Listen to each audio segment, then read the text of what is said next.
दोस्तों हम रीजनिंग का प्रैक्टिस सेट सोल्व कर रहे हैं। ये प्रैक्टिस सेट हमारा 9वां है। अगर आप इससे पहले वाले प्रैक्टिस सेट को अभी तक नहीं देखे हो तो उन्हें भी जाकर जरूर देखिएगा। सभी प्रैक्टिस सेट इंपॉर्टेंट है। जैसे परीक्षा में रीजनिंग के अलग अलग चैप्टर के प्रश्न पूछे जाते हैं उस टाइप के सभी प्रश्नों को यहाँ पर शामिल किया हूँ। तो चलिए हम शुरू करते हैं प्रश्न 1 से। हमारा पहला प्रश्न दिया है कि निम्नलिखित प्रत्येक प्रश्न में विकल्प में लुप्त संख्या ज्ञात करें। यानी दोस्तों हमारे पास यहाँ पर 3 अलग अलग आकृति दी है। तो यहाँ पर एक प्रश्नवाचक चिन्ह दिया है, यहाँ पर कौन सी संख्या है कि ये प्रश्न पूछा है। ठीक है, तो हम इस टाइप के प्रश्न को जब भी सोल्व करते हैं तो सबसे पहले हम देखते हैं कि प्रश्नवाचक चिन्ह कहाँ पर है।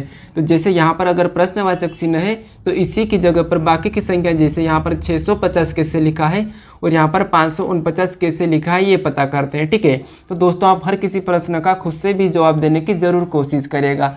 तो चलिए हम यहाँ पर पता करते हैं। जैसे यहाँ पर 549 लिखा है तो यहाँ पर जैसे 18 और 15 को ऐसा क्या करा कि इसने 549 लिखा है। ठीक है, तो देखिए जैसे अगर बड़ी संख्या है तो हम क्या करेंगे, वर्ग करेंगे। यहाँ पर 18 का वर्ग और 15 का वर्ग। अब 18 का वर्ग होता है 324। ठीक है, उसके बाद 15 का वर्ग होता है यहाँ पर 225। अब देखिए यहाँ पर हमने दोनों का वर्ग करके लिखा है। इसके बाद अगर हम इन दोनों को जोड़ते हैं तो हमारे पास कितने हो जाते हैं, देखिए इन दोनों को जोड़ने पर हमारे पास 549 होते हैं। ठीक है, दोनों को जोड़ने पर 549 होते हैं और 549 यहाँ पर दिया है। अब सेम तरीके से यहाँ पर करेंगे, जैसे 17 का वर्ग और 19 का वर्ग।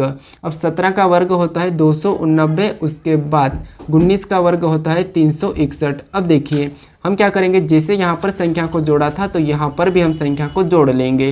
तो 289 और 361 को जोड़ने पर कितने होते हैं, 650 होते हैं और 650 भी यहाँ पर दिया है। ठीक है, तो अब देखिए हम क्या करेंगे, सेम तरीके से इसका भी वर्ग करेंगे और यहाँ पर इसका भी वर्ग करेंगे। जैसे 15 का वर्ग होता है 225, उसके बाद 14 का वर्ग होता है 196 और दोनों को क्या करेंगे, जोड़ लेंगे। जैसे इन दोनों को क्या करेंगे, प्लस करेंगे तो हमारे पास कितने हो जाएंगे, यहाँ पर हो जाएंगे 421 हो जाएंगे। ठीक है, कितने हो जाएंगे, 421। यानी हमें जिस तरीके से यहाँ पर संख्या लिखी है, जिस तरीके से यहाँ पर हमने भी यहाँ पर सेम तरीके से लाया है। ठीक है, तो क्या है हमारा 421, यानी कि जो प्रश्नवाचक चिन्ह दिया है यहाँ पर क्या आएगा, 421। ऑप्शन हमारा डी वाला सही हो जाएगा। ठीक है, चलिए हम बढ़ते हैं प्रश्न 2 पे। अब हमारा दूसरे नंबर का प्रश्न दिया है। प्रश्न कह रहा है कि निम्नलिखित प्रत्येक प्रश्न में विकल्प में लुप्त संख्या ज्ञात करें। यानी दोस्तों हमारे पास एक श्रृंखला दी है, यहाँ पर एक प्रश्नवाचक चिन्ह दिया है, यहाँ पर कौन सी संख्या आएंगी ये प्रश्न पूछा है। तो सबसे पहले हम क्या करेंगे, श्रृंखला को पता करेंगे। यहाँ पर 41, 17, 51, 38, 61, 59 और 71, 70 कैसे लिखा है। ठीक है, तो देखिए अगर हम इस श्रृंखला को ध्यान से देखेंगे तो आपको पहली 2 संख्या दिखी होगी 41, फिर 2 संख्या 51, फिर 2 संख्या 61, फिर 2 संख्या 71। यानी कि यहाँ पर 10 प्लस, यहाँ पर भी 10 प्लस और यहाँ पर भी 10 प्लस, तो अगला भी क्या होगा 10 प्लस। तो यहाँ पर क्या हो जाएगा, 81 हो जाएगा। ठीक है, क्योंकि यहाँ पर भी 10 प्लस हुआ था, यहाँ पर भी 10 प्लस हुआ था, यहाँ पर भी 10 प्लस हुआ था, यहाँ पर भी हमने 10 प्लस कर लिया। ठीक है, तो कितना हुआ, 81। अब देखिए अब दूसरी 2 संख्या को देखेंगे तो यहाँ पर 17 से 38 मतलब यहाँ पर हुआ है 21 प्लस, और 38 से 59 तो यहाँ पर भी 21 प्लस, फिर 59 से 70 तो यहाँ पर भी 21 प्लस। ठीक है, तो हम क्या करेंगे, आगे भी 21 को प्लस कर लेंगे। तो 70 में 21 को प्लस करेंगे तो यहाँ पर कितने हो जाएंगे, 91 हो जाएंगे। यानी कि यहाँ पर कितने हो जाएंगे, 91। अब ऑप्शन में देखेंगे हमारे पास 81, 91, तो ऑप्शन हमारे सी में दिया है, तो ऑप्शन सी वाला हमारा सही जवाब हो जाएगा। ठीक है, चलिए हम बढ़ते हैं प्रश्न यहाँ पर 3 पे।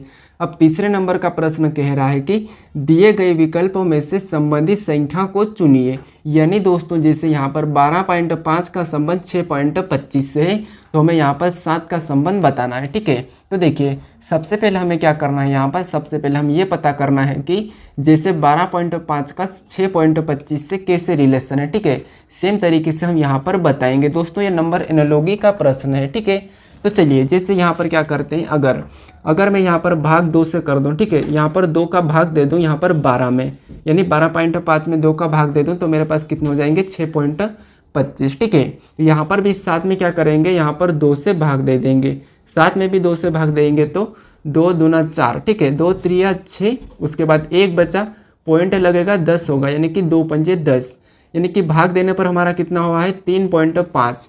तो यहाँ पर क्या हो जाएगा, 3.5, यानी कि ऑप्शन में देखेंगे तो ऑप्शन हमारा ए वाला सही हो जाएगा। ठीक है, यहाँ पर क्या हुआ था समझिए, सबसे पहले यहाँ पर क्या हुआ था, इसमें हुआ था 2 का भाग, ठीक है। 12.5 में 2 का भाग दिया तो 6.25 आया।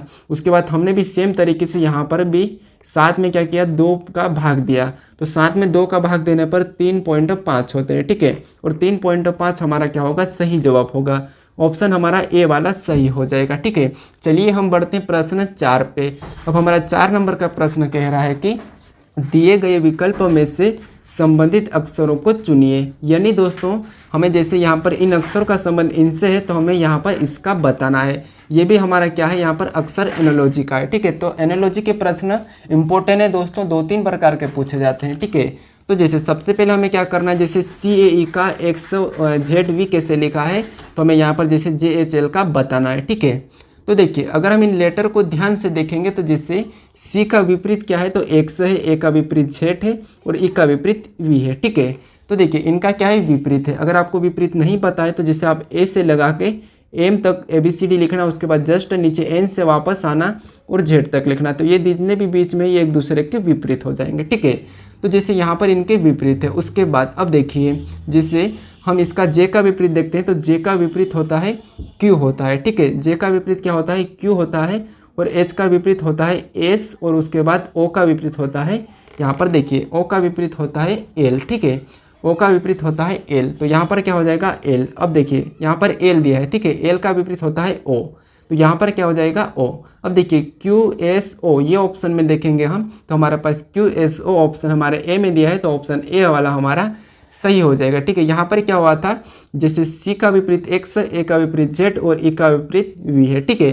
तो सेम तरीके से यहाँ पर क्या हो जाएगा, J का विपरीत Q, उसके बाद J का विपरीत क्या है Q, उसके बाद H का विपरीत क्या है S, उसके बाद L का विपरीत O, ठीक है। तो ये हमारा क्या होगा, सही जवाब। तो ऑप्शन ए हमारा सही हो जाएगा। चलिए हम बढ़ते हैं प्रश्न 5 पे।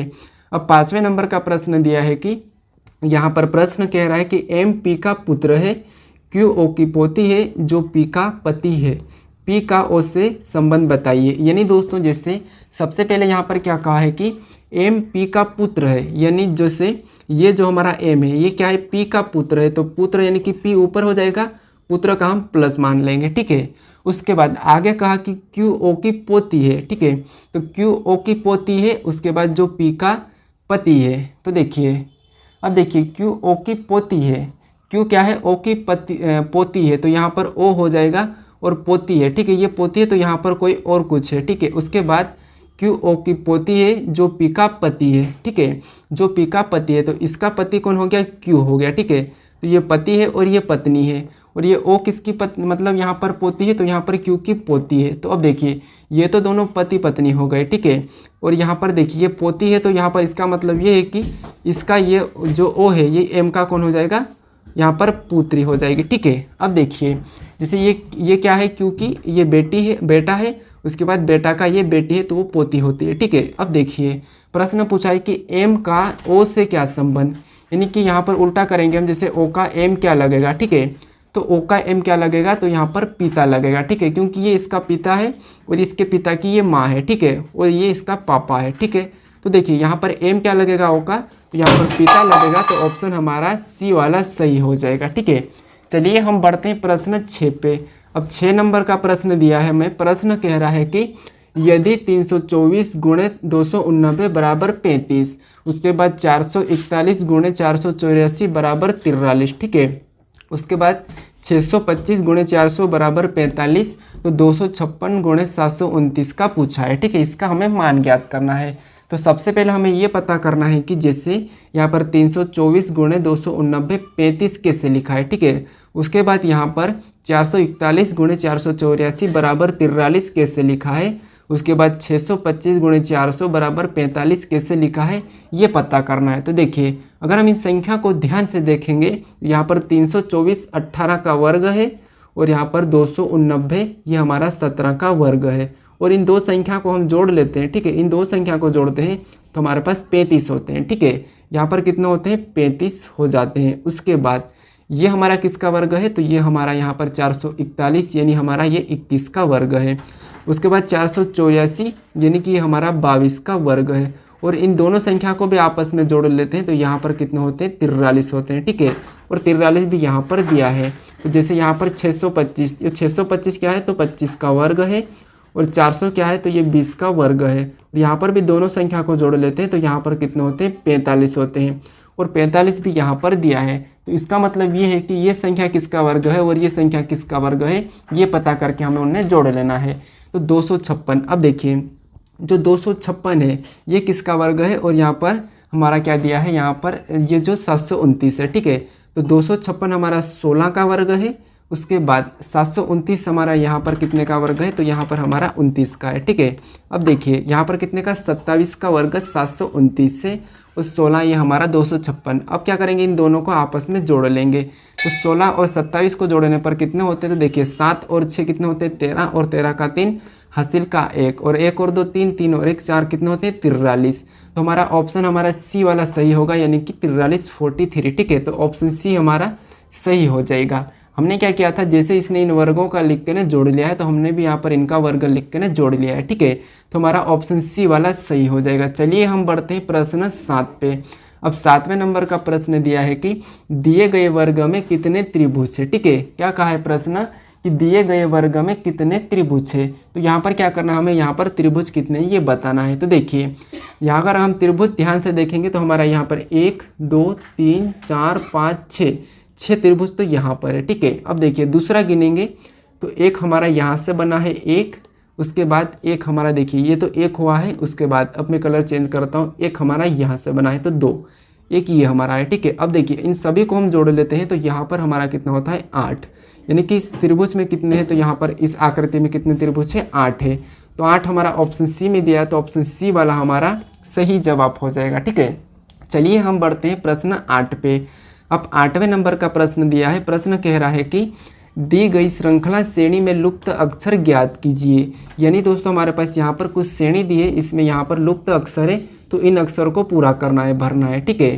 तो देखिए जैसे हम क्या करते हैं, जब भी इस टाइप का प्रश्नों को सोल्व करते हैं तो सबसे पहले हम इन्हें काउंट करते हैं। जैसे 1 2 3 4 5 6 7 8 9 10 11 12, यानी कि टोटल यहाँ पर कितने हैं तो 12 है, ठीक है। तो 12 को क्या करेंगे 3 3 में काट लेंगे।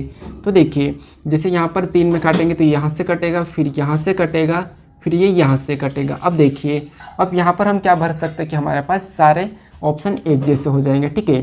तो जैसे यहाँ पर 2 टी है तो बीच में क्या है एस है, और यहाँ पर अगर हम इसको एस को भरेंगे, ठीक है, तो यहाँ पर टी एस टी हुआ, यहाँ पर भी टी को भर देंगे तो टी एस टी, यहाँ पर एस को भरेंगे तो टी एस टी, यहाँ पर भी हम वापस से टी को भरेंगे तो टी एस टी। अब देखिए हमने क्या क्या भरा, तो सबसे पहला तो हमने टी को भरा है, फिर हमने एस को भरा है, फिर हमने एस को भरा है, फिर हमने टी को भरा है। तो ये हमारा क्या होगा सही जवाब हो जाएगा, ठीक है। तो देखिए T S S T option में देखेंगे तो ऑप्शन हमारे यहाँ पर ए में दिया है, तो ऑप्शन ए वाला हमारा सही होगा, ठीक है। अब आप इस टाइप के प्रश्नों को इस तरह काट के सोल्व कर लेना। चलिए हम बढ़ते हैं प्रश्न 9 पे। अब 9वें नंबर का प्रश्न दिया है। प्रश्न कहा है कि दी गई उत्तर आकृति में से कौन सी दी गई आकृति का सही प्रतिबिंब है जब दर्पण को PQ के दाएं ओर रखा जाए।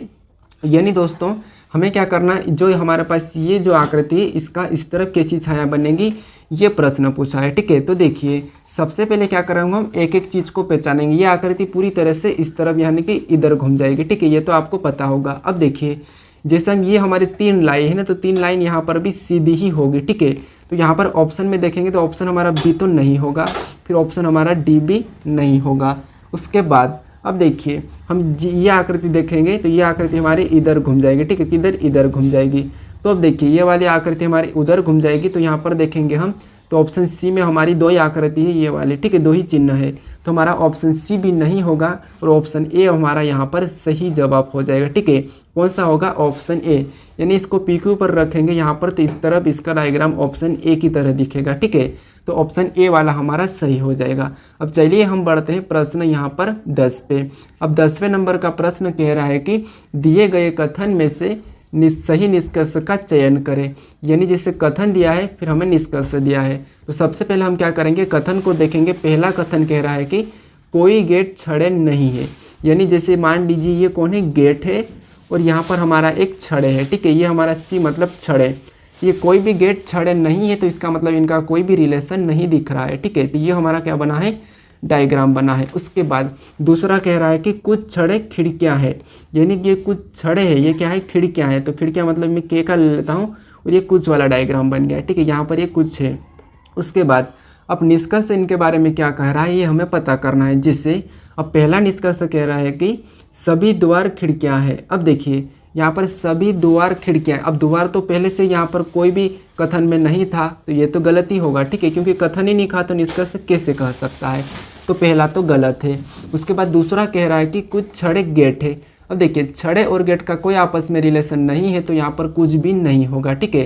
तो इसीलिए ऑप्शन हमारे यहाँ पर निष्कर्ष से दूसरा भी गलत हो जाएगा, क्योंकि यहाँ पर कह रहा है कि कुछ छड़े गेट है, लेकिन गेट और छड़े का कोई भी यहाँ पर रिलेशन नहीं है, तो ये कुछ कैसे हो सकता है, ठीक है। तो इसीलिए दूसरा वाला भी गलत होगा, यानी कि हमारा निष्कर्ष पहला और दूसरा दोनों अनुसरण नहीं करते हैं, ठीक है। तो ऑप्शन में देखेंगे तो न तो पहला और न ही दूसरा अनुसरण करता है, ठीक है, दोनों ही नहीं करते हैं। तो ऑप्शन हमारा तीसरा वाला सही हो जाएगा। अब चलिए हम बढ़ते हैं आगे की प्रश्न की ओर। अब दोस्तों आगे का हमें दिया है एक टेस्ट क्वेश्चन है, ठीक है, यानी दोस्तों आपको क्या करना है, इस क्वेश्चन का सही जवाब बताना है कि यहाँ पर जैसे प्रश्न दिया है कि दी गई श्रेणी में अगला पद क्या होगा, यानी इन श्रेणी का आपको पता करना है और यहाँ पर अगला पद क्या होगा ये बताना। आपके पास ऑप्शन 4 है, तो कौन सा ऑप्शन सही है आप मुझे इस क्वेश्चन का कमेंट जरूर करें, ठीक है, बताइए कि सही क्या है। और दोस्तों अगर आप अभी तक इस चैनल को सब्सक्राइब नहीं करे हो तो आप ज़रूर सब्सक्राइब कर लीजिएगा, ठीक है।